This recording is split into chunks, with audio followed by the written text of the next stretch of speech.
Hello students. बेटा इससे पहले मैंने आपको बताया था कि जो ईएमएफ है हम कैसे निकालते हैं। अब बेटा देखो ईएमएफ तो निकालते हैं। अब नेक्स्ट पॉइंट है, आज मैं आपको बताने जा रही हूँ स्टैंडर्ड हाइड्रोजन इलेक्ट्रोड, जिसे हम शॉर्ट फॉर्म में एसएचई भी बोलते हैं और एनएचई भी बोलते हैं। देखो बेटा SHE standard hydrogen electrode, NHE normal hydrogen electrode, या हम इसे गैस इलेक्ट्रोड भी बोलते हैं। क्यों? क्योंकि जो इस इलेक्ट्रोड होती है इसमें यूज होती है आपकी हाइड्रोजन की, और हाइड्रोजन क्या होती है बेटा? गैस। अब सेकंड पॉइंट, इसका यूज कहाँ किया जाता है? जो एसएचई है उसका यूज किया कहाँ जाता है? देखो सबसे पहला पॉइंट क्या है इसका, device which is use to calculate standard electrode potential of any electrode. अगर हमें किसी भी मेटल का क्या करना है, इलेक्ट्रोड पोटेंशियल निकालना है, तो हम यूज करते हैं एज ए रिफरेंस किसका? इलेक्ट्रोड का। जो हाइड्रोजन इलेक्ट्रोड है इसका यूज करते हैं एज ए रिफरेंस। इसका यूज क्यों करते हैं? क्योंकि इसकी वैल्यू को हम क्या मान लेते हैं? जीरो। और जो वोल्ट मीटर में जो रीडिंग आती है सिर्फ ओनली किसकी आती है? आपके जिस मेटल का आपको इलेक्ट्रोड पोटेंशियल निकालना है। क्लियर? अब बेटा जो हाइड्रोजन इलेक्ट्रोड है ये आपका ऑक्सीडेशन की तरह भी बिहेव करता है और रिडक्शन की तरह भी बिहेव करता है। वो डिपेंड करता है कि आप इसके साथ किस तरह का इलेक्ट्रोड पोटेंशियल यूज कर रहे हो। जो इलेक्ट्रोड है आप किस तरह का ले रहे हो, इससे लेस रिएक्टिव है या इससे मोर रिएक्टिव है, तो ये उसी के अकॉर्डिंग ऑक्सीडेशन के बिहेव करता है और रिडक्शन का बिहेव करता है। अब देखो बेटा ये किस तरह करता है, ऑक्सीडेशन पर क्या वर्क होता है। सबसे पहले तो आप इसी को समझ लो, जो आपका एसएचई है। देखो बेटा ये हम ये ले लेते हैं, इसमें ले लेते हैं हम 1 MHCl। ठीक, 1 मोलर क्या ले लेते हैं? HCl। कोई भी एसिड ले लेते हैं क्योंकि हमें H+ कंसंट्रेशन चाहिए इसमें। ठीक, यहाँ पर आप क्या करते हो, जो हाइड्रोजन गैस है, हाइड्रोजन गैस को इसमें अंदर भेजते हो। अब देखो बेटा जो ये वायर है ये है कॉपर वायर, इससे हम कनेक्ट कर देते हैं प्लेटिनम फॉइल, जो ब्लैक फॉइल से ऊपर से कवर रहती है। ये प्लेटिनम ही क्यों ली? क्योंकि जो प्लेटिनम होता है बेटा इनर्ट होती है, ये एसिड के साथ कोई भी रिएक्शन नहीं करती है, सिर्फ एक प्लेट की तरह वर्क करती है। अब देखो बेटा जो अब इलेक्ट्रोड कैसे बनेगी हाइड्रोजन की, जब क्योंकि हाइड्रोजन गैस, क्योंकि मेटल की इलेक्ट्रोड होती है, गैस की तो इलेक्ट्रोड नहीं होती है, तो हाइड्रोजन गैस की इलेक्ट्रोड बनाने के लिए सिर्फ इसे एक यूज किया गया है प्लेटिनम का। जब आप इसमें अंदर हाइड्रोजन गैस को भेजते हैं तो ये इस पर ट्रैप हो जाती है, और तो जो प्लेटिनम फॉइल होती है ये एक हाइड्रोजन इलेक्ट्रोड की तरह बिहेव करना शुरू कर देती है, क्योंकि इसके ऊपर चारों तरफ कौन रह जाता है? Hydrogen gas. तो ये बन जाती है हाइड्रोजन गैस इलेक्ट्रोड। क्लियर बेटा? और जो बबल्स में निकल रहे हैं ये है हाइड्रोजन गैस। अब देखो हाइड्रोजन गैस बनती कैसे है, ये H+ आते कैसे? अब देखो बेटा रिएक्शन कैसे करता है ये, इसमें दो तरह वर्क करता है, एनोड की तरह, और ये किस तरह वर्क? ऑक्सीडेशन की तरह भी और रिडक्शन की तरह। अगर आप इसका यूज करते हैं एनोड पर, अगर इसे किसकी जगह रखते हो, जिस साइड आप एनोड रखते हो, अगर इसे वहाँ रखते हो तो क्या होगा बेटा, जो हाइड्रोजन गैस है ये क्या करेगी, ये किस में बदल जाएगी? H+ आयन, 2 इलेक्ट्रॉन दे देगा। देखो यहाँ पर ऑक्सीडेशन स्टेट क्या है? 0। किस में बदल गई? +1 में। तो इसका मतलब ये क्या हो रहा है? इंक्रीज हो रही है ऑक्सीडेशन, इसका मतलब इसका क्या होगा? ऑक्सीडेशन। मैंने इससे पहले वीडियो में आपको बताया एनोड पर क्या होता है बेटा? ऑक्सीडेशन होता है। तो अगर आप इसको एनोड की जगह रखते होगे तो ये किसकी तरह बिहेव करेगा? इसके ऊपर क्या होगा बेटा? ऑक्सीडेशन, और ऑक्सीडेशन पे ये रिएक्शन देगा। अगर आप यूज करोगे इसका किस तरह? कैथोड की जगह, तो कैथोड में क्या होगा बेटा? जो H+ है इसके अंदर क्या थे? एसिड आयन है, तो ये एसिड आयन क्या वर्क करेगी? इलेक्ट्रॉन गेन करेंगे और किस में बदल जाएगी? हाइड्रोजन गैस में बदल जाएंगे, और बबल्स के उसमें बाहर निकलना स्टार्ट कर देंगे। क्लियर बेटा? देखो कैसे वर्क करता है। सपोज करो आपने इसे किस पे इकट्ठ कर दिया, इस साइड रख दिया, इस साइड आपका कैथोड होता है और इस साइड आपका क्या होता है बेटा? एनोड की तरह वर्क करता है। तो जब कोई भी मेटल, अब जब इधर से कोई इलेक्ट्रॉन आएगा तो उसे कौन गेन कर लेगा? ऐसे जाके सॉल्यूशन में चला जाएगा। सॉल्यूशन में जाने के बाद जो ये H+ है इसमें कौन है बेटा? एसिड है, H+ है, तो इसमें से आते हुए जो इलेक्ट्रॉन है इसे गेन करेंगे। गेन करने के बाद बेटा ये बदल जाएगा हाइड्रोजन गैस में, और हाइड्रोजन गैस बबल्स के उसमें बाहर निकल जाएगी। क्लियर बेटा? अब देखो इसे एसएचजी स्टैंडर्ड क्यों लगाया है? क्योंकि जो हाइड्रोजन है गैस है, मैंने आपको पहले बताया है पहली वीडियो में, अगर गैस है जो प्रेशर लेते हैं 1 बार लेते हैं, और अगर एक्वस है कंसंट्रेशन लेते हैं तो 1 मोल लेते हैं। देखो एसिड की 1 मोल ली कंसंट्रेशन, फिक्स वैल्यू रखते हैं। जो प्रेशर है 1 बार लिया। ठीक, जो टेम्परेचर होता है बेटा वो टेम्परेचर क्या रखते हैं? 298 केल्विन या 225 डिग्री सेल्सियस। अगर इस कंडीशन पे हम इलेक्ट्रोड पोटेंशियल को सेटअप करते हैं तो वो होता है आपका स्टैंडर्ड हाइड्रोजन इलेक्ट्रोड। क्लियर बेटा? अब देखो जो इसकी वैल्यू होती है, चाहिए आप इसे कैथोड की जगह रखो या एनोड की तरह बिहेव कराओ, इसका जो रिडक्शन पोटेंशियल होता है वो क्या होता है, 0 वोल्ट होता है। आप इसे किसी के साथ भी कहीं भी रखो, वो इसका जो रिडक्शन पोटेंशियल है, ऑक्सीडेशन पोटेंशियल देगा बेटा, वो क्या होता है, 0 होता है। क्लियर बेटा। अब नेक्स्ट पॉइंट क्या है आपका, देखो हम इसे रिप्रेजेंटेशन कैसे करते हैं, जो रिप्रेजेंट करोगे आप इसे रिप्रेजेंट कैसे करेंगे, देखो SHG को, देखो बेटा अगर ये ऑक्सीडेशन की तरह बिहेव करेगा, ऑक्सीडेशन की तरह बिहेव करेगा, देखो जो प्लेटिनम है आप इसे इस तरह भी रख सकते हो या प्लेटिनम को आप इसके साथ ऐसे भी रख सकते हो, कुछ कुछ बुक्स में ऐसे लिखा होता है, या आप इस तरह ऐसे भी कर सकते हो। Pt प्लेटिनम सॉलिड है, ठीक, किसके साथ, हाइड्रोजन के साथ। तो अगर आप इसे शुरू में लिखोगे, ठीक, ऑक्सीडेशन है तो बेटा Pt आएगा इधर, अगर आप इस ये रिडक्शन की तरह बिहेव करेगा तो Pt आएगा लास्ट में हाइड्रोजन गैस की तरह के साथ, क्योंकि ये कनेक्ट किसके साथ है, हाइड्रोजन गैस के साथ। तो हाइड्रोजन गैस किस में कन्वर्ट हुई, H+, तो ये कौन सी होगी बेटा, ये होगा आपका हाफ, जो रिप्रेजेंटेशन होगी हाफ इसकी ऑक्सीडेशन वाली, ठीक। क्लियर बेटा। और अगर आप कैसे, आप इसे ऐसे भी लिख सकते हो और आप इसको ऐसे भी लिख सकते हैं, एज यू विश। अब हाफ सेल रिडक्शन, अब हाफ सेल रिडक्शन में कैसे करोगे, जैसे रिडक्शन हुआ था H+ किस में बदला था, H2 में, तो इसलिए H+ पहले आएगा और H2 क्या आएगा बाद में। मैंने बताया था जिस साइड आपका H2 उसी साइड आपकी क्या जाएगी, प्लेटिनम इलेक्ट्रोड जाएगी। क्लियर बेटा बात। अब ये जिसके साथ भी आप रखते हो, अगर ये ऑक्सीडेशन की तरह बिहेव करता है तो इसे हम स्टार्टिंग में रखते हैं, अगर ये रिडक्शन की तरह बिहेव करता है तो जब हम रिप्रेजेंटेशन करते हैं तो लास्ट में रख देते हैं। जैसे मैं आपको अभी एक क्वेश्चन करके दिखाती हूँ जिससे आपके ये एकदम से क्लियर हो जाएगा कि इसके ऊपर जो क्वेश्चन आते हैं किस टाइप से आते हैं।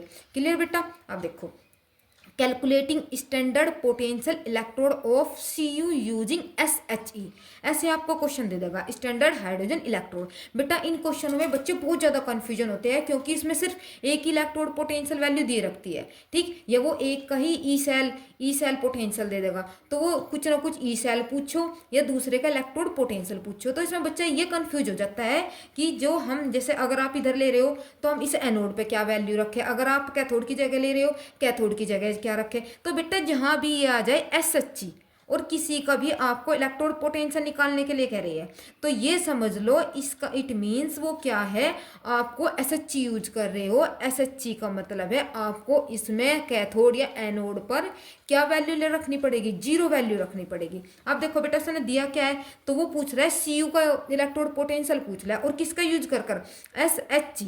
तो उसने वैल्यू दी हुई है, ई नोट सेल की वैल्यू दे दी, इसका मतलब सेल स्टैंडर्ड इलेक्ट्रोड पोटेंशियल दे दिया आपको, ठीक, ई सेल नोट दे दिया कितना 0.34 दे दिया आपको, और ई नोट कैथोड पूछ रहा है वो आपको, मतलब ई नोट Cu पूछ रहा है। तो ई नोट तो आप कैसे रिप्रेजेंट करोगे, आप देखो बेटा कॉपर से लेस रिएक्टिव होता है आपका, जो कॉपर है लेस रिएक्टिव होता है, इसका मतलब हाइड्रोजन क्या आएगा ऑक्सीडेशन पर, और ये कहाँ जाएगा रिडक्शन पर। तो जो हाइड्रोजन है कौन सी रिएक्शन देगा, ऑक्सीडेशन वाली, मैंने अभी रिएक्शन जो बताई है ऑक्सीडेशन वाली देगा ना। H2 किस में बदल जाएगा, H+ में, और जब H2S+ में बदलता है तो कौन सा रिप्रेजेंटेशन देते हैं बेटा हम सेल में, ये वाला। देखो बेटा अगर H2 सेल इसमें बदल जाएगा, अब रिप्रेजेंटेशन कैसे करेंगे हम, अगर सेल रिप्रेजेंटेशन आ जाता है Pt H सॉलिड है, H2 ATM, और ये इतना रिप्रेजेंटेशन तो हो गया आपका ऑक्सीडेशन वाला, क्योंकि इसका क्या हो रहा है ऑक्सीडेशन, इसका मतलब ये वाला इधर आ जाएगा, क्योंकि एनोड पे होता है, मैंने आपको इससे पहले इसमें बताई थी ABC, जो एनोड पर पूरी रिएक्शन हो रही है वो स्टार्टिंग में, बीच में साल्ट ब्रिज और बाद में कैथोड पर। क्लियर बेटा, ये तो हो गया सेल रिप्रेजेंटेशन। कभी कभार 1 मार्क्स में वो सेल रिप्रेजेंटेशन ही पूछ लेता है आपको। फिर नेक्स्ट पॉइंट बेटा एक क्वेश्चन तो यहाँ से ही बन जाता है। फिर सेकंड पॉइंट क्या, देखो सेल पोटेंशियल दे दिया उसने, ठीक, इसकी वैल्यू उसने दी हुई है, यहाँ पर आप क्या रख लोगे 3.4 रख लोगे, और ई कैथोड वो पूछ रहा है, तो कैसे हो जाएगा, देखो बेटा ई नोट सेल दिया हुआ है उसने, तो ई नोट सेल दिया हुआ है तो आप क्या कर दोगे 0.34 ई नोट कैथोड, वो क्वेश्चन मतलब कि आपका कॉपर का पूछ रहा है, ई नोट एनोड।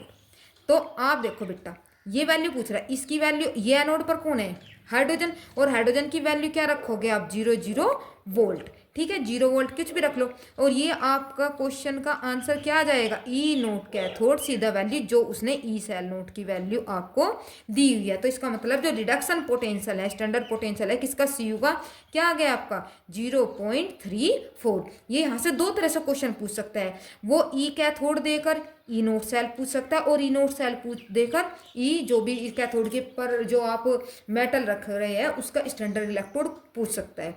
बेटा यहाँ से 3 टाइप से क्वेश्चन बनते हैं। देखो, कैथोड का स्टैंडर्ड इलेक्ट्रोड कह सकता है वो calculate standard electrode potential of C U या किसी भी अदर मेटल, या कैलकुलेट स्टैंडर्ड सेल पोटेंशियल पूछ लेगा, ई नोट सेल पूछ लेगा, या रिप्रेजेंटेशन ऑफ द सेल ये दे देगा, क्योंकि सिंपल रिप्रेजेंटेशन तो स्टूडेंट कर लेते हैं लेकिन हाइड्रोजन के साथ उन्हें डिफिकल्टी सी हो जाती है थोड़ा करने में। तो बेटा इस तरह हम किसी का भी मेटल का हम इलेक्ट्रोड पोटेंशियल निकाल सकते हैं with the help of SHE। और इसके ऊपर बेटा क्वेश्चन आ जाता है, कभी कभार शॉर्ट नोट में भी SHE के ऊपर क्वेश्चन आ जाता है, बहुत इंपॉर्टेंट पार्ट है आपका ये। क्लियर, ये क्वेश्चन बेटा जो नेक्स्ट है ये आपके लिए है, आप खुद कर देखना और फिर उसमें कमेंट में इसका आंसर बताना, जो नहीं होगा तो फिर मैं आपको बताऊंगी।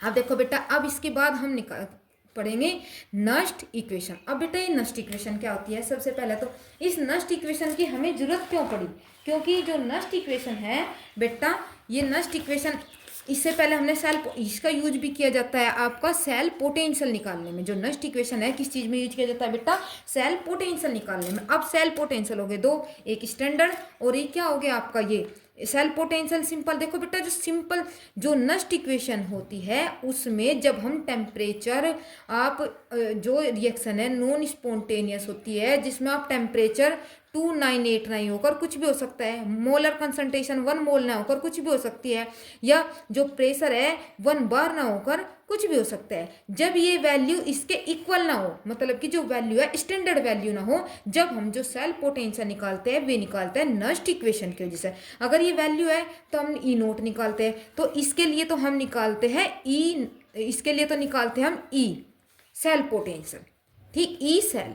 क्लियर, और जो हम ई नोट निकालते हैं स्टैंडर्ड पोटेंशियल निकालते हैं वो निकालते हैं आप कैथोड माइनस एनोड से, ऐसे निकालते हैं ना, कैथोड माइनस एनोड से। क्लियर बेटा, यहाँ से निकालते हैं, ये तो निकालते हैं स्टैंडर्ड सेल पोटेंशियल, ये निकालते हैं cell potential with the help of Nernst equation. Clear बेटा, इसमें बच्चे कंफ्यूज हो जाते हैं कि नस्ट इक्वेशन हम जी कहाँ यूज करते हैं, जो सेल पोटेंशियल है कहाँ पर निकाले, और जो ई नोट स्टैंडर्ड इलेक्ट्रोड पोटेंशियल है कहाँ निकाले। जब कैथोड माइनस एनोड करते हैं बेटा वो तो निकालते हो आप ई नोट, और जो सेल पोटेंशियल निकालते हैं वो निकालते हैं with the help of Nernst equation में। दोनों में मैंने बेटा आपको डिफरेंस बता दिया। जो स्टैंडर्ड पोजीशन होती है उस पर ई नोट होता है, जो स्टैंडर्ड पोजीशन से अलग अलग टेम्परेचर ले रहे हो, कंसंट्रेशन ले रहे हो, प्रेशर ले रहे हो, वो होता है आपका ई सेल। आई थिंक बेटा आपको एकदम से क्लियर हो गया होगा इसमें डिफरेंस। जो एक नस्ट इक्वेशन आई है उसका यूज आप किस चीज़ में करते हो। देखो बेटा, अब ये क्या होता है, अब जो डिपेंडेंस होती है, देखो बेटा, dependence of EMF on concentration of electrolyte and temperature. देखो नस्ट इक्वेशन, अब देखो बेटा इसे रिप्रेजेंट कैसे करते हैं हम, एम क्या है आपका, जो एम है कोई मेटल है, ठीक, उसने कितने इलेक्ट्रॉन दिए, कितने इलेक्ट्रॉन दिए, N plus plus N E electron, और किस में बदल गया, ये इलेक्ट्रॉन लिए और मेटल में हो गया। अब इसका देखो बेटा, ये हाफ सेल रिप्रेजेंटेशन दे दिया आपको कि जो आयंस है किस में बदल गए हैं, मेटल में। तो हम इसे कैसे रिप्रेजेंट कर सकते हैं, ई बेटा, जो जहाँ भी हम एम की एम रख रहे हैं बेटा, ये सिंबल है जो मेटल ले रहे हो, जो मेटल लोगे वही आपका कहाँ पर आ जाएगा, एम की जगह आ जाएगा। तो ई सेल जो आप मेटल में लोगे। अब आगे एक एग्जाम्पल देकर मैं आपको इसको एक्सप्लेन कर दूंगी बेटा। ई सेल इसको ई नोट एम, जो आप कैथोड माइनस एनोड कर निकाल के लेकर आए हो मेटल का, minus R T upon N N F, लोन एम जो सॉलिड फॉर्म में है, मतलब कि जेड एन एफ ई जो वैसे सिंपल फॉर्म में ले रही है, अपॉन एम एन प्लस जो आयन फॉर्म में है, एक्वस सॉल्यूशन में है। क्लियर बेटा, अब देखो बेटा कैसे करते हैं आप। Nernst equation is use to calculate electrode potential and EMF of the cell at any temperature, pressure and concentration. Clear बेटा। जो सेल पोटेंशियल है हम किसी भी टेम्परेचर पर, प्रेशर पर, कंसंट्रेशन पर वहां पर यूज करते हैं हम नस्ट इक्वेशन का। देखो बेटा ये यूज कर लिया। अगर लोन को हम लोग में चेंज कर लेते हैं, जब हम लोग को किस में चेंज करते हैं, लोग में कर लेते हैं, तो लोग में चेंज होते हैं, लोन जब चेंज होता है तो इसके सामने ये वैल्यू आ जाती है। देखो R T N F same है, सिर्फ क्या हुआ, लोन की जगह क्या होगा आपका लोग हो गया, और इस जब हम लोन को लोग में चेंज करते हैं तो ये वैल्यू आ जाती है आपकी 2.303। क्लियर। तो E is equal to E naught minus 2.303 R T upon N F into log 10 Q. अब ये क्या क्या वैल्यू है, अब ये समझ लो बेटा, ये है आपकी नस्ट इक्वेशन। अब नस्ट इक्वेशन है, आप देखो बेटा E इज इक्वल टू होता है ईएमएफ या electrode potential at any concentration temperature. देखो बेटा जो ईएमएफ होता है आपका, जो ई होती है, ये तो जो सेल पोटेंशियल आप निकाल रहे हो ये, ठीक। ई नोट क्या होता है, ई नोट होता है बेटा कैथोड माइनस एनोड करके जो स्टैंडर्ड कंडीशन पे आप निकाल रही हो, ठीक। आर होता है आपका, जो ये आर यूज करी होता है गैस कांस्टेंट बेटा, इसकी वैल्यू फिक्स होती है 3.314 joule kilo inverse mole inverse. फिर है आपका टी टेम्परेचर, ठीक, जो टेम्परेचर है वो टेम्परेचर रहेगा, ठीक। एन होता है बेटा नंबर ऑफ इलेक्ट्रॉन, जो इलेक्ट्रॉन आप यहाँ पर गेन कर रहे हैं और लॉस कर रहे हैं वे होते हैं आपके N number of electron involve, जो रिएक्शन में इन्वॉल्व हो रहे हैं कि कितने इलेक्ट्रॉन गेन हो रहे हैं, कितने इलेक्ट्रॉन लॉस हो रहे हैं। क्लियर बेटा। एफ क्या होता है, ये होता है फेराडे कांस्टेंट। अब फेराडे कांस्टेंट क्या होता है बेटा, ये थ्योरेटिकल समझ लो एक बार। जो फेराडे कांस्टेंट होता है कि ये समझ लो charge of 1 mole of electron, जैसे आपने एक इलेक्ट्रॉन पे है, एक मोल्स है, एक मोल्स इलेक्ट्रॉन है, उसके ऊपर कितना चार्ज है, ठीक, उसके ऊपर कितना चार्ज है ये पूछ लेगा, तो उसके ऊपर चार्ज जैसे 1 मोल ऑफ इलेक्ट्रॉन पे चार्ज कितना होगा 1 फेराडे, और जो 1 फेराडे की वैल्यू होती है कितनी होती है 96500। क्लियर बेटा। थ्योरेटिकल समझ में आया। जो एक मोल्स ऑफ इलेक्ट्रॉन है उसके ऊपर जो चार्ज है, कितना चार्ज होता है एक के ऊपर 1 फेराडे। क्लियर बेटा। आई थिंक ये आपके क्लियर हो गया होगा यहाँ तक। फिर रह गया आपका क्यू। देखो यहाँ तक सारा पॉइंट क्लियर बता दिया मैंने। फिर आपका क्यू क्या होता है, रिएक्शन क्वेश्चन। ये क्या होता है बेटा, देखो प्रोडक्ट अपॉन रिएक्टेंट, आपने 11th में पढ़ा होगा बेटा, प्रोडक्ट अपॉन रिएक्टेंट। सपोज करो A प्लस बी कोई रिएक्शन है, क्या बन गया C प्लस D बन गया आपका, ठीक। तो प्रोडक्ट अपॉन रिएक्टेंट, जो प्रोडक्ट है उसकी कंसंट्रेशन अपॉन जो रिएक्टेंट है उसकी कंसंट्रेशन, वही आपका क्या होता है बेटा Q होता है P अपॉन R। क्लियर। जैसे P है, P क्या बना C की कंसंट्रेशन अपॉन D की कंसंट्रेशन, R क्या है A की कंसंट्रेशन अपॉन B की कंसंट्रेशन। और बेटा जो नंबर ऑफ मोल्स होते हैं भाई, कितने मोल्स है, वे इनके पावर में चले जाते हैं। कैसे जाते हैं वे आपको मैं न्यूमेरिकल में बताऊंगी कैसे क्वेश्चन होता है। आई थिंक यहाँ तक क्लियर हो गया होगा बेटा आपके। अब देखो बेटा इसके बाद क्या है, यहाँ तक क्लियर। वैसे फिर भी एक बार और रिपीट कर देती हूँ मैं, थोड़ा टफ सा पॉइंट पड़ जाता है क्योंकि न्यू सा है आपके लिए। देखो बेटा नस्ट इक्वेशन अब कहाँ पर यूज होती है, ये वहाँ पर यूज होती है जो कोई भी फिक्स वैल्यू ना रखकर एनी टेम्परेचर है, प्रेशर है, कंसंट्रेशन है, जब हम ई सेल निकालते हैं। इसकी जो फॉर्मूला होता है, नस्ट इक्वेशन होती है जो E equal to E naught minus 2.303 R T upon N F होता है log 10 क्यू। ई होता है आपका EMF या electrode potential of any concentration, ठीक। ई नोट होता है जो आप कैथोड माइनस एनोड कर निकाल के लेकर आते हो। आर होता है गैस कांस्टेंट बेटा, हर जगह इसकी वैल्यू फिक्स रहेगी। एफ होता है फेराडे कांस्टेंट, इसकी वैल्यू भी हर जगह फिक्स रहेगी। इसका मतलब होता है एक मोल्स ऑफ इलेक्ट्रॉन पर कितने चार्ज है, ठीक, कितना चार्ज लगेगा, तो 1 फेराडे की वैल्यू होती है आपकी ये। एन होता है बेटा नंबर ऑफ इलेक्ट्रॉन्स इन्वॉल्व, इस रिएक्शन में कितने नंबर ऑफ इलेक्ट्रॉन इन्वॉल्व हो रही है। Clear. T for temperature, Q for reactant quotient, तो प्रोडक्ट अपॉन रिएक्टेंट ये होता है आपका Q equal to product upon reactant. मैंने बता दिया जो प्रोडक्ट होता है उसके प्रोडक्ट की कंसंट्रेशन अपॉन रिएक्टेंट की कंसंट्रेशन, और जो नंबर ऑफ मोल्स होते हैं, सपोज करो 2Zn है, 2Ag है, जो 2 है वो इसकी पावर में चला जाएगा। क्लियर बेटा। फिर है और क्या होता है, for gases speech user pressure in place concentration. देखो अगर आप गैस यूज कर रहे हो तो कंसंट्रेशन की जगह आप क्या ले लोगे, प्रेशर ले लोगे। गैस में बेटा प्रेशर आता है, और अगर एक्वा सॉल्यूशन है उसमें ले लेते हैं आप कंसंट्रेशन, ठीक। नेक्स्ट है पॉइंट बेटा, अगर आप सॉलिड लेते हैं, इसमें किसी भी सॉलिड जैसे मेटल है, जैसे Zn है, Cu है। अगर सिंपल सॉलिड इलेक्ट्रोड है तो उनकी वैल्यू बेटा हम 1 रखते हैं, और अगर एक्वस सॉल्यूशन है वो उसकी कंसंट्रेशन आपको दिए रखेगा। क्लियर? अगर कोई सॉलिड है या लिक्विड है वहां पर हम उसकी वैल्यू क्या पुट करते हैं, 1, या आपके अगर लिक्विड है तो भी 1 होता है। क्लियर बेटा?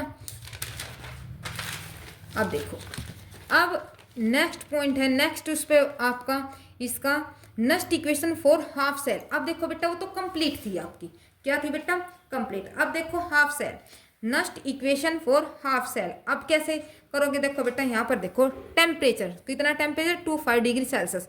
इस पर हम है तो वही पहले वाली वैल्यू नेक्स्ट इक्वेशन की। अब इसमें जो n की जो फिक्स वैल्यू है, मैंने बताया था ना कि टेम्परेचर होगा 298 फिक्स होगा आपका, जो आपका f है वो बिल्कुल फिक्स वैल्यू होगी। जिसकी भी फिक्स वैल्यू है हम उसे कैलकुलेट कर कर सोल्व कर लेंगे, और जो वैल्यू फिक्स नहीं है उसे ऐसे ही छोड़ देंगे। देखो बेटा जो पहले हम अभी पढ़ के आए हैं, E equal to E naught minus 2.303 NF into log P upon ये था। ठीक, प्रोडक्ट और रिएक्टेंट की फिक्स वैल्यू नहीं होती क्योंकि वो कंसंट्रेशन आपको दिए रखेगा। ठीक, नहीं ये वैल्यू फिक्स होते हैं, नहीं F और T, जो F और T होता है nRT जो होता है, इनकी वैल्यू क्या होती है बेटा, फिक्स होती है। तो इसलिए हम इन पर क्या रख दें, इनकी वैल्यू पुट करके कैलकुलेशन कर देते हैं। तो जैसे T कितना है 298 फिक्स, F कितना है 96500 ये फिक्स है। तो ये हम आपस में मल्टीप्लाई कर कर जो सारा कैलकुलेशन करके आता है ये आता है 0.059। इसको पहले ही कैलकुलेट कर लेते हैं जिससे न्यूमेरिकल में कोई भी प्रॉब्लम ना हो। तो आपकी जो नेक्स्ट इक्वेशन हो गई वो ये बन गई कि E इक्वल टू, जब आप क्वेश्चन में इक्वेशन यूज करोगे तो आप ये वाली यूज करोगे, वो लॉन्ग मेथड वाली यूज नहीं करोगे। कैसे करोगे, E equal to E naught minus 0.059 upon n log product upon reactant, ये वाली यूज करोगे। यहाँ प्रोडक्ट की कंसंट्रेशन आ जाएगी, यहाँ रिएक्टेंट की कंसंट्रेशन आ जाएगी। क्लियर बेटा? अब ये बन गई आपकी नेक्स्ट इक्वेशन जब हम न्यूमेरिकल में यूज करेंगे। क्लियर? अगर देखो ये तो है बेटा, प्रोडक्ट भी है रिएक्टेंट है, इट मीन्स ये पूरी की पूरी आपकी क्या है, पूरी इलेक्ट्रोड जो आपकी नेक्स्ट इक्वेशन है कंप्लीट सेल के लिए है। अगर कभी कभार क्वेश्चन में हाफ सेल के लिए पूछ लेता है तो हाफ सेल के लिए तो ऑक्सीडेशन के लिए होगी या रिडक्शन के लिए होगी। अगर हाफ सेल के ऊपर क्वेश्चन पूछता है तो कैसे करोगे आप, next equation for half cell या इलेक्ट्रोड, हाफ इलेक्ट्रोड बोल देगा। तो हाफ सेल के लिए कैसे यूज करोगे, अगर बेटा आप रिडक्शन वाले के निकाल रहे हो, जैसे अगर आप रिडक्शन वाले के निकाल रहे हो तो यहाँ पे रिडक्शन, अगर ऑक्सीडेशन का निकाल रहे हो तो ऑक्सीडेशन। जैसे E naught M plus M equal to E naught M plus M minus 0.59 upon N log M upon M क्या है बेटा, जैसे Zn। ठीक, Zn किस में बदल गया आपका, Zn 2 प्लस में, तो Zn प्रोडक्ट क्या था ऊपर वो M, तो किस में बदले N प्लस में। तो ये हम इनकी क्या रख देते हैं, कंसंट्रेशन रख देते हैं। देखो बेटा मैं एग्जांपल देखकर आपको बता रही हूँ, उससे और अच्छे से समझ में आ जाएगा। जैसे आपको रिएक्शन दे दिया, आपको CO प्लस 2 इलेक्ट्रॉन ये दे दिया। क्लियर बेटा, कि इसने इलेक्ट्रॉन गेन किया और आपका ये हो गया 2 प्लस। देखो ऑक्सीडेशन, ऑक्सीडेशन रिडक्शन हो रहा है, इसका रिडक्शन ही लिया हुआ है हमने। क्लियर बेटा, 2 इलेक्ट्रॉन दे दिया। देखो नंबर ऑफ इलेक्ट्रॉन कितने हैं n, तो इसका मतलब n की जगह क्या आ जाएगा बेटा 2।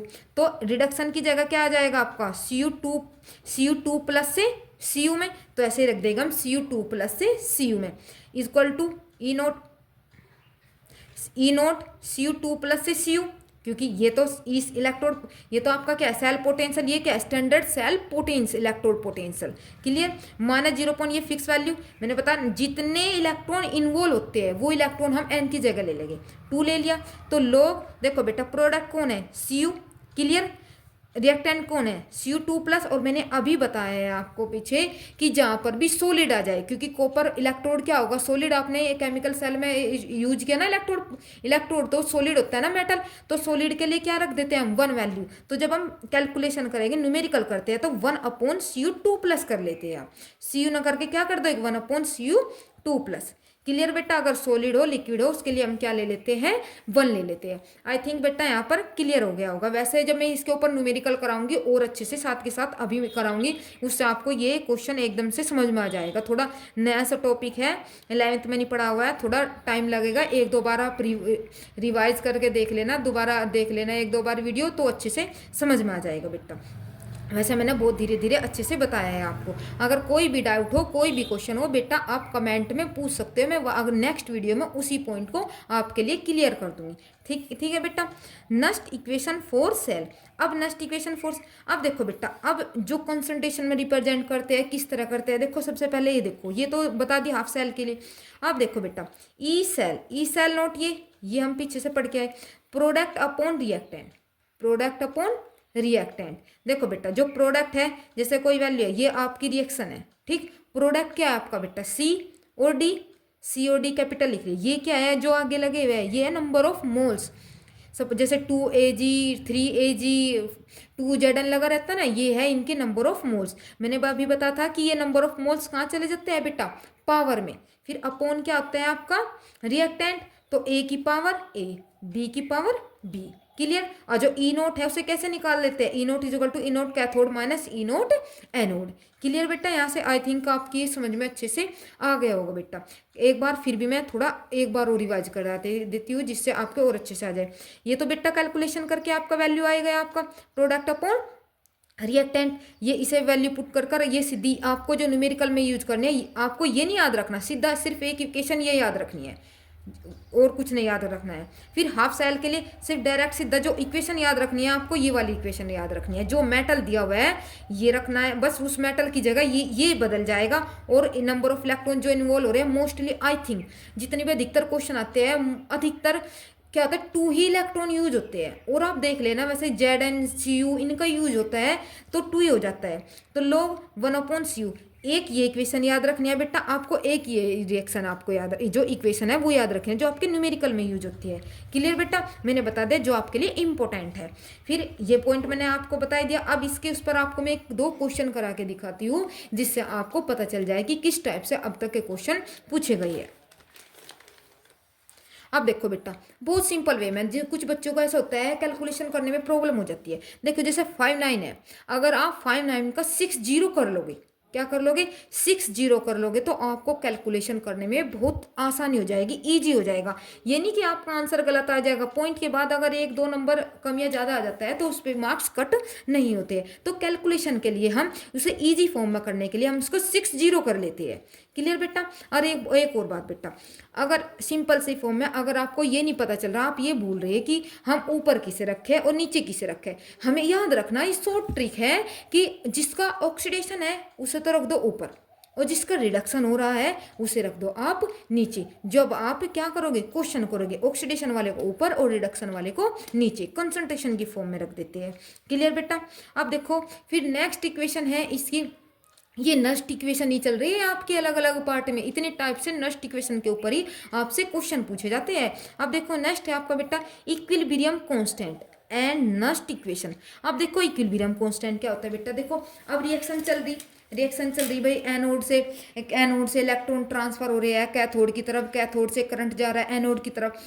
जब ये सिस्टम चलता रहेगा, फिर एक कंडीशन बेटा ऐसी आ जाती है जिस पर जब दोनों की जो एनोड है और कैथोड है, दोनों पे जो कंसंट्रेशन है वो इक्वल हो जाती है। दोनों की कंसंट्रेशन क्या हो जाती है बेटा, इक्वल फॉर्म में आ जाती है, उसमें कोई भी चेंज नहीं होता। तो वोल्ट मीटर रीडिंग क्या आ जाती है, 0 हो जाती है। उस टाइम पर जब वोल्ट मीटर 0 हो जाता है तो उस पर वो जो पोजीशन हो जाती है वो हो जाते हैं इक्विलिब्रियम कांस्टेंट, वो जो पोजीशन हो जाती है वो हो जाती है इक्विलिब्रियम। ठीक। और जब इक्विलिब्रियम हो जाती है तो उस टाइम पे जो नस्ट इक्वेशन है वो नस्ट इक्वेशन क्या होती है, ठीक है। उस नस्ट इक्वेशन को आप कैसे करोगे, अब देखो बेटा, at equilibrium no change in concentration of this ion and voltmeter give 0 reading. जब कंसंट्रेशन में कोई भी चेंज नहीं होता उसके आंस में, तो वो जो वोल्टमीटर की जो रीडिंग है वो क्या होती है, 0 हो जाती है। अब देखो बेटा, जो डेल्टा जी होता है वो गिव्स फ्री एनर्जी।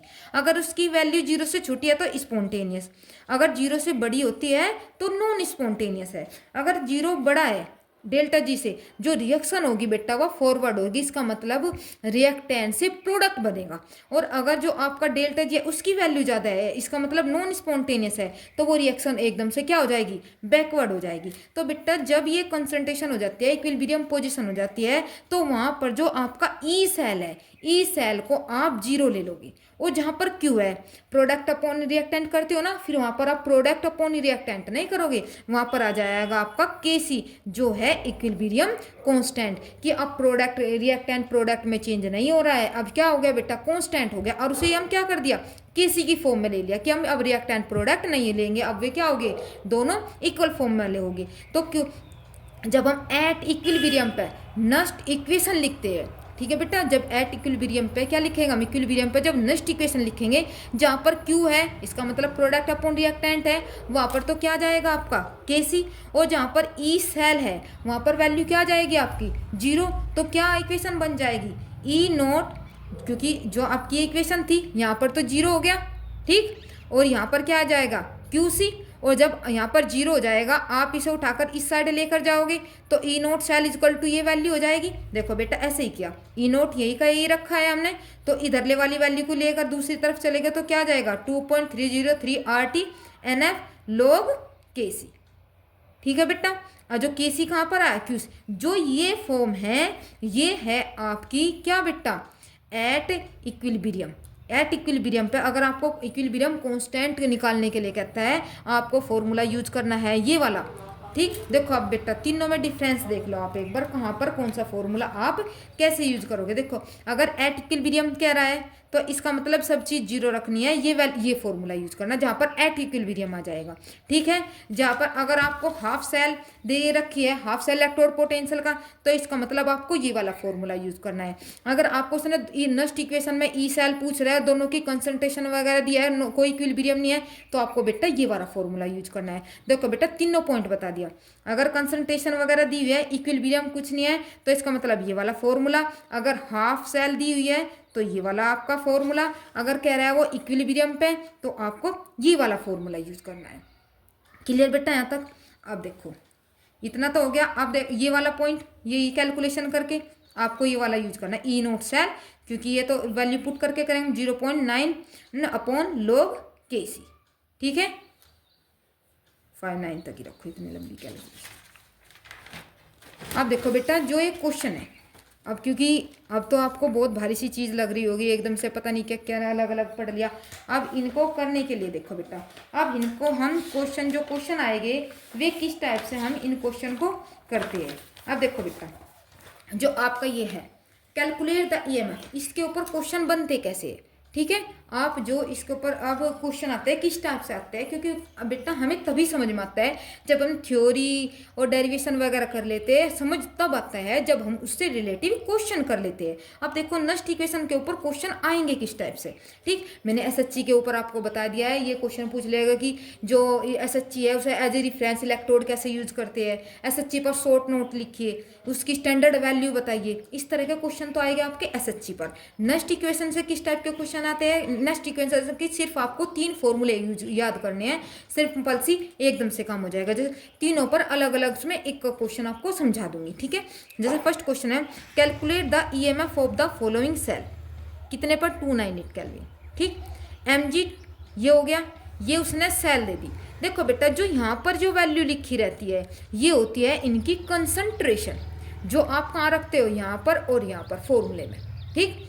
ये ऑक्सीडेशन हो रहा है, जो इलेक्ट्रोड में पहले जो सेल रिप्रेजेंटेशन है जो पहले आ जाएगा इसका मतलब इसका ऑक्सीडेशन हो रहा है तो उसकी वैल्यू ऊपर रखी जाएगी, जो बाद में आएगा उसकी वैल्यू कहाँ रखी जाएगी बेटा नीचे रखी जाएगी। शॉर्ट फॉर्म में बता दिया आपको मैंने ना, आपको ये देखना है क्योंकि इसने सेल नहीं दिया हुआ, रिएक्शन नहीं दी हुई है, तो आपको कैसे पता चलेगा कि इसमें प्रोडक्ट कौन सा है रिएक्टेंट कौन सा है। प्रोडक्ट और रिएक्टेंट का भी झंझट खत्म किया, आपको ये पहचानने सीधा डायरेक्ट मैंने आपको ट्रिक बता दी कि सिर्फ आप ये देख लो किसका ऑक्सीडेशन हो रहा है और किसका रिडक्शन हो रहा है, वो सेल रिप्रेजेंटेशन आपको जरूर देगा, ठीक। सेल रिप्रेजेंटेशन देखते ही आप देख लोगे कि जो शुरू में आता है उसका क्या होता है ऑक्सीडेशन होता है, जो बाद में आता है उसका क्या होता है रिडक्शन। इसका मतलब भाई इसको तो हमको कहाँ पर रखना है ऊपर रखना है, ये उसका ऑक्सीडेशन है, इसको हमको कहाँ रखना है नीचे रखना है, क्योंकि इसका क्या हो रहा है रिडक्शन रखना है होना है। क्लियर बेटा। और इसने पूछा है ई सेल पूछ रहा है, वो EMF पूछ रहा है, क्लियर।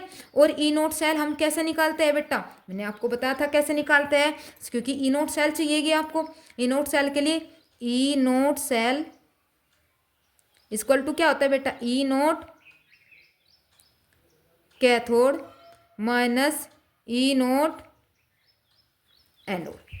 क्लियर भाई। एनोड पर क्या होता है ऑक्सीडेशन, कैथोड पर क्या होता है रिडक्शन। इसका मतलब यहाँ से निकालो, कैथोड की वैल्यू यहाँ पर रखो और एनोड की वैल्यू यहाँ पर रखो। कैथोड पर कौन आएगा लास्ट वाले की वैल्यू, लास्ट वाला कौन है कॉपर, कॉपर की वैल्यू रख लो। देखो सबसे पहले पॉइंट ये भी देखना है बेटा, मैंने इससे पहले वाली वीडियो में भी आपको बहुत अच्छे से समझाया था कि जब यहाँ पर जो वैल्यू रखते हैं हम ओनली रिडक्शन की रखते हैं, तो ये वैल्यू आप ध्यान रखना कि कभी कभार एग्जामिनर ये देखने के लिए कि स्टूडेंट को पता भी है नहीं, यहाँ पर कभी कभार वो ऑक्सीडेशन की दे देता है। देखो M2 + Mg में बदला, इसका मतलब ये भी रिडक्शन है और ये भी रिडक्शन है, तो इसका मतलब हमें इसके साइन में कोई भी चेंज नहीं करना है। लेकिन अगर वो ऑक्सीडेशन में दे दे इसको, तो हमको इसका क्या करना पड़ जाता है साइन चेंज कर कर यहाँ पर पुट कर लेते हैं। तो आज हमें ऐसे ही रखना है 0.34 वोल्ट माइनस एनोड की क्या है बेटा माइनस के 2.37 वोल्ट, माइनस माइनस प्लस हो जाएगा तो ये आ जाएगा आपका 2.71 वोल्ट। ये आ गया आपका ई नोट सेल निकल कर। ठीक बेटा, ई नोट सेल तो निकल गया। अब एन में क्या होता है बेटा नंबर ऑफ इलेक्ट्रॉन, जो नंबर इलेक्ट्रॉन यूज हो रही है, कितने इलेक्ट्रॉन Mg क्या था Mg कॉपर ने 2 इलेक्ट्रॉन दिए और किसने ले लिए, नहीं Mg ने 2 इलेक्ट्रॉन दिए, किसने ले लिए कॉपर ने, कितने इलेक्ट्रॉन इन्वॉल्व हुए 2 इलेक्ट्रॉन। इसका मतलब n की जगह क्या आ जाएगा बेटा 2 और ई सेल हमने निकाल लिया।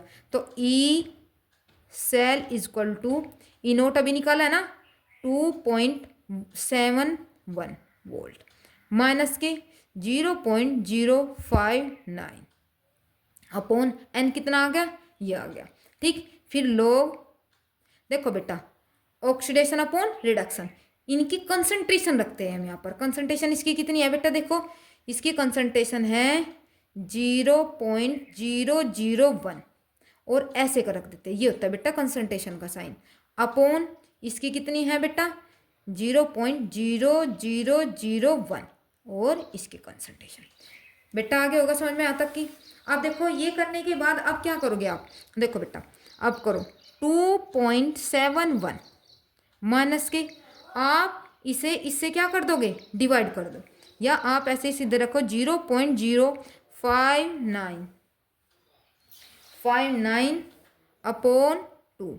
देखो बेटा यहाँ पर 1 2 3 और यहाँ पर कितने हैं 1 2 3 4, 3 से 3 कैंसिल, एक रह जाएगा, ऊपर के तीनों पॉइंट कट गए तो कितना बच गया 1 log 1 अपॉन 10 की पावर -1। बेटा आ गया होगा आई थिंक इतना समझ में। देखो बेटा 1 2 3 1 2 3 3 तो कट गए एक दूसरे से, तो अब एक रह गया, एक को ही हमने रख दिया। ठीक, और जब आप इसे आप ऊपर लेकर जाओगे तो क्या हो जाएगा ये log 10 हो जाएगा, और log 10 की वैल्यू होती है बेटा 1, आपको पता होगा। ठीक, तो आप कैसे करोगे अब ये, अरे यहाँ पर तो जगह नहीं, चलो इस साइड कर देती हूँ मैं। ठीक है, तो क्या आ गया 2.71 माइनस, जब हम इसे इससे 2 से डिवाइड करते हैं इसका आंसर आ जाता है 0.0295। बेटा मोस्टली 2 इलेक्ट्रॉन यूज होते हैं, इसका रट्टा मार लेना कि 2 से डिवाइड करके, क्योंकि जिससे आपका एग्जाम बोर्ड में टाइम वेस्ट ना हो, ये याद रखिए। इससे 2 से डिवाइड करके सीधा ये वैल्यू, आप सीधी वैल्यू पुट कर देना बस, आपको इतना टाइम नहीं लगेगा। फिर log की वैल्यू क्या होती है 1, तो इतना ही हो जाएगा log 1 तो 1 मल्टीप्लाई 1, तो अब क्या आ जाएगा बेटा इससे इसे माइनस करके आ जाएगा आपका 2.68 वोल्ट। जो ई सेल है आपका आ गया 2.68 वोल्ट। आई थिंक बेटा आपके अच्छे से समझ आ गया होगा। ठीक, अब है नेक्स्ट क्वेश्चन। अब नेक्स्ट करो, देखो बेटा कैलकुलेट द इक्विलिब्रियम कांस्टेंट। देखो बेटा वो अलग टाइप का क्वेश्चन था ना, एकदम अलग अलग टाइप के क्वेश्चन दिए हुए जिससे कि आप इस टाइप के क्वेश्चन कर लो। ये अलग टाइप का था और ये नेक्स्ट टाइप का है। ये है इक्विलिब्रियम। देखो वो आपको क्वेश्चन में वो खुद बताएगा कि क्या रखना है, कौन सा फॉर्मूला। देखो उसने क्या कह दिया इक्विलिब्रियम, इसका मतलब आपको सेल वाला वो वाला यूज करना है, cell E naught cell is equal to 0.059 upon N log Kc, वो वाला यूज करना है उसके लिए फॉर्मूला। उसने ये रिएक्शन आपको दे दी। देखो बेटा रिएक्शन दे दिया आपको, कितने इलेक्ट्रॉन इन्वॉल्व हो रहे हैं 2 इलेक्ट्रॉन इन्वॉल्व हो रहे हैं ना, तो क्या पूछ रहा है Kc पूछ रहा है। और ई नोट सेल उसने देखो बेटा यहाँ पर एक झंझट छोड़ दिया, आपको कैथोड माइनस एनोड आपको निकालना ही नहीं है, सिर्फ सीधा आपको क्या करना है वैल्यू पुट करनी है, सिर्फ सीधी आपको, और कुछ नहीं करना है आपको इसमें। ठीक, अब सीधा इसकी वैल्यू पुट कर दो, सेल आपका 0। ठीक, इसको तो ये तो 0 हो जाता है। वैसे आपको मैंने शॉर्ट में आपको मैंने बता दिया था ई नोट सेल, फिर भी मैं आपको बता देती हूँ फॉर्मूले तक 9/n log के सी। इसे पूरे को उठाकर इधर ले जाएंगे तो हम क्या आ जाएगा ई नोट सेल, क्योंकि ये माइनस है तो क्या हो जाएगा प्लस 0.059 n log के सी। जो बायोलॉजी वाले हैं वे ऐसे देख रहे होंगे कि इन्होंने तो यहाँ पर ही रख दिया इसी साइड, तो फिर ये माइनस से प्लस कैसे हो गया, भले ही बेटा मैंने इस साइड रखा हो। आप जब इक्वल फॉर्म में चाहे इसे इधर रखो या इधर रखो कोई बात नहीं। जैसे हम इसे इधर उठा के लेके जाएंगे तो E cell is equal to ये होगा, चाहे ई सेल को आप इस तरफ रख लो फिर ऐसे रख लो, कोई दिक्कत नहीं, माइनस से प्लस में चेंज होगा। इतना हो गया ना जो उनसा फॉर्मूला मैंने बताया था कि आपको इक्विलिब्रियम पे याद करना है। अब देखो एन कितना 2, कितने इलेक्ट्रॉन यूज हो रहे हैं 2 + 2 इलेक्ट्रॉन यूज हो रहे हैं तो कर दो। बट ये उसने दिया हुआ है 0.46 0.059। मैंने बेटा अभी बताया था कि मोस्टली एन 2 इलेक्ट्रॉन यूज होता है, इसलिए इससे डिवाइड करने का, क्योंकि वहाँ पर आप इसे इससे डिवाइड करोगे टाइम लगेगा आपको, तो इसलिए ज़्यादा टाइम ना लगे तो आपको जल्दी से क्वेश्चन हो जाए तो आप ये रखने रहा। तो log के सी आपको निकालना है, log के सी। तो आप इससे इसे डिवाइड करके क्या गया था 0.06 इक्वल टू से पहले जो पहले 0.0295 log के सी, ये इसके क्या चला जाएगा अपोन में, तो log के सी इक्वल टू क्या आ जाएगा 0.46 अपॉन 0.0295। ठीक, अब इसे जो कैलकुलेट करोगे आप log के सी, इसे डिवाइड करके आ जाएगा आपका बेटा 15.6 ये आ जाएगा। जब आप log को दूसरी तरफ लेके जाते हैं बेटा वो एंटी log में बदल जाता है, तो के सी इक्वल टू हो जाएगा आपका एंटी log 15.6। ठीक, 15.6। जब पॉइंट की वैल्यू है बेटा उसे हम प्लस फॉर्म में लिख लेते हैं, कैसे एंटी log 15 + 0.6 ऐसे। ये आपने आपसे log वगैरह आता होगा तो फिर भी मैं थोड़ा बता देती हूँ। ये हो जाता है एंटी log m + n, किस फॉर्म में हो जाता है बेटा m + n, ये हो जाता है एंटी log m + n की फॉर्म होता है। जो m + n होता है बेटा, अगर हम anti log 15 plus anti log 0.6 रख लेते हैं तो हम उसे मल्टीप्लाई की फॉर्म में ले लेते हैं, m + n की फॉर्म में ले लेते हैं। कैसे कि anti log 15 into anti log 0.6 ऐसे। जब एंटी log 15 होता है उसे हम बेटा जैसे पॉइंट से पहले की जो वैल्यू होता है उसे पावर में रख लिया, ये शॉर्ट ट्रिक है। ठीक, और जो 0.6 है जो उसका बेटा एंटी log निकालते हैं। बेटा एंटी log निकालना आता होगा आपको, जो नहीं आता होगा कमेंट में बता देना, मैं आपका एंटी log निकालना बता दूंगी। तो इसकी इसमें मल्टीप्लाई हो जाएगी, ये आ जाएगा आपका के सी। अगर कोई भी डाउट हो, कुछ भी समझ ना आया हो, कोई कहीं पर किसी भी क्वेश्चन में बीच में कोई भी प्रॉब्लम आई हो बेटा, आप कमेंट में क्वेश्चन पूछ सकते हैं, आपको मैं उसका रिप्लाई दूंगी नेक्स्ट वीडियो में, उसका आपके लिए एक्सप्लेनेशन कर दूंगी। अगर आपको log एंटी log नहीं आता है तो मुझे कमेंट बॉक्स में बोल देना, मैं आपको log और एंटी log भी बता दूंगी। बेटा अगर आपको क्लास अच्छी लगी हो, आपकी समझ में आया हो, तो सपोर्ट करने के लिए आगे आपके लिए बहुत अच्छी और अच्छे से मैं क्लास लेकर आऊँ। चैनल को सब्सक्राइब कर देना, लाइक कर देना और शेयर कर देना। थैंक यू बेटा।